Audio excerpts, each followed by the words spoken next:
Europe 1, 8h18, l'interview politique. Thomas, vous recevez ce matin Claude Bartolone, président de l'Assemblée nationale et tête de liste socialiste en Ile-de-France aux prochaines régionales. Bonjour Claude Bartolone. Bonjour. 3 députés de la majorité sont actuellement en Syrie. Ils ont d'ailleurs leur premier rendez-vous officiel dans moins d'une heure. Ils sont là-bas à leur initiative, me disait tout à l'heure l'un d'entre eux, Jérôme Lambert. Est-ce que vous, le président de l'Assemblée nationale, vous soutenez ce voyage? Vous lui trouvez un sens? Non. Mais je ne pouvais rien faire puisque c'est sur leur denier privé. Il n'y a pas un euro de l'Assemblée nationale qui est engagé dans le cadre de ce voyage. Et franchement, je le regrette parce qu'on voit bien qu'ils n'ont pas pu mettre les pieds en Syrie sans l'accord du pouvoir de Bachar el-Assad. Et je pense que ça n'arrange pas les positions et le travail que fait la diplomatie française actuellement. Bon, ils ont décidé d'y aller. Mais franchement, à leur place, je ne l'aurais pas fait. Mais est-ce qu'ils ne sont pas juste un tout petit peu en avance sur ce que va être la nouvelle position de la France dans quelques heures, quelques jours ou quelques semaines? Je ne crois pas, parce que, vous voyez, il y a quelques jours, je rencontrais les réfugiés syriens qui sont accueillis en France, notamment dans le Val d'Oise à Cergy.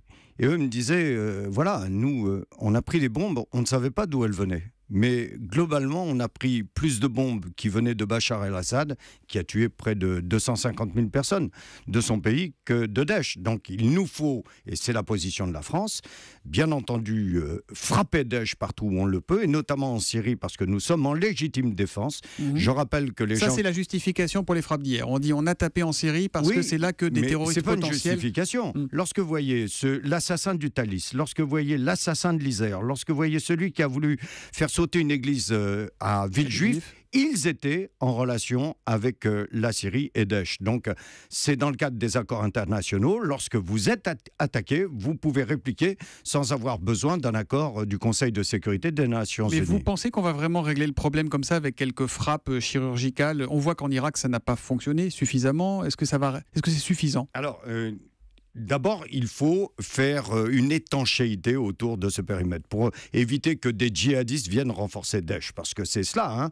Ils ont des mercenaires. D'empêcher de rentrer. Empêcher de rentrer. Après, il faut les affaiblir. Après, moi, je souhaite qu'il puisse y avoir à un moment donné une coalition de pays autour qui luttent contre Daesh pour mettre des troupes au sol. Et là, vous êtes pour des troupes au sol avec une coalition qui ne soient pas des troupes occidentales. Parce que ça, c'est le piège dans lequel veut nous entraîner Daesh, pour essayer de montrer que c'est une nouvelle fois l'Occident contre l'Orient. Et je pense que là, ce serait un terrible piège, et je ne sais où nous entraînerait une telle présence.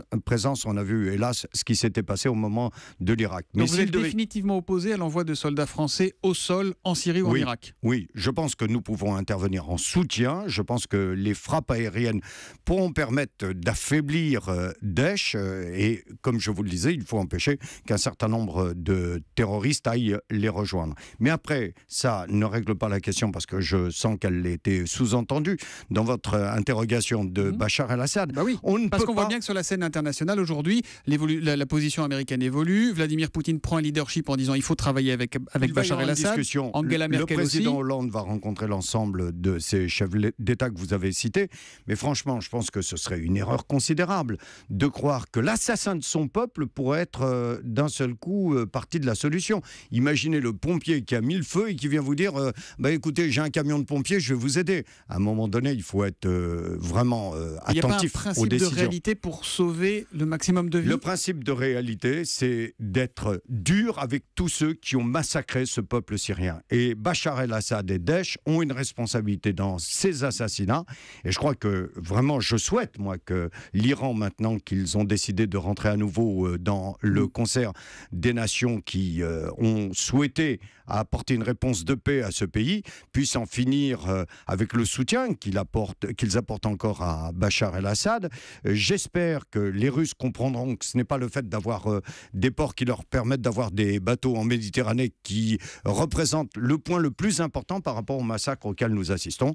Donc vraiment, j'espère que la diplomatie à l'ONU aujourd'hui ne mangera pas son chapeau dans quelques jours en disant bah oui, finalement j'ai un peu changé d'avis parce qu'il n'y a pas le choix? Non, regardez, je trouve même que c'est plutôt un chapeau qui nous fait honneur. Quel est celui qui a dit dès le départ il faut régler le cas de Bachar el-Assad? Quel est celui qui a dit moi je suis prêt à participer à une coalition? C'est la France. Il a fallu que Obama connaisse des difficultés avec le Congrès et que les Anglais disent non pour que l'on ait encore Bachar el-Assad aujourd'hui comme premier des assassins personne, son peuple. Claude Barthelone, vous êtes également tête de liste socialiste pour les régionales en Ile-de-France. Il y a eu un sondage IFOP pour le JDD hier qui donnait la liste de Valérie Pécresse pour les Républicains devant, vous en deuxième position à 24% et Valéran de Saint-Just, le candidat du Front National, à 18%. Hier, Anne Hidalgo, invitée du grand rendez-vous d'Europe 1, a remis le Front républicain sur la table. Elle préfère, dit-elle, aucun socialiste dans un exécutif que des élus FN à la tête de ces exécutifs. Là où le PS arrivera troisième, derrière le FN et derrière les Républicains, devra-t-il se retirer selon vous? Alors franchement, j'ai beaucoup d'amitié et j'aime beaucoup Anne Hidalgo, mais vraiment, je pense que c'est une erreur d'aborder cette question maintenant. Parce qu'imaginez ce que représente pour les électeurs que nous voulons aller chercher, qui hélas pour trop c'est la réponse créative. Vous allez me dire, ils n'ont pas voté, on verra entre les deux tours. Non, c'est pas ça. Je pense que si vous dites à des électeurs, écoutez, voilà, venez voter pour moi, mais je vais me retirer, ils vont se dire, bah, finalement, autant voter pour ceux qui vont rester. Alors que nous, si l'on veut éviter la situation que vous venez de décrire, il faut que les électrices et les électeurs de gauche qui se sont éloignés des urnes reviennent. Et regardez, vous l'avez évoqué. Ils auront l'embarras du choix. Remarquez, comme vous êtes unis pratiquement nulle part, les électeurs de gauche, ils vont pouvoir se disséminer partout. Non, ça fera le jeu du Front National et le jeu des Républicains. Je pense que c'est tout l'objet de la campagne. Regardez, vous avez évoqué l'Île-de-France. 2 sondages, les deux, un me met devant, l'autre met la candidate de Sarkozy devant. En gros, on est à égalité. Mais tout va dépendre de la mobilisation des électeurs de gauche.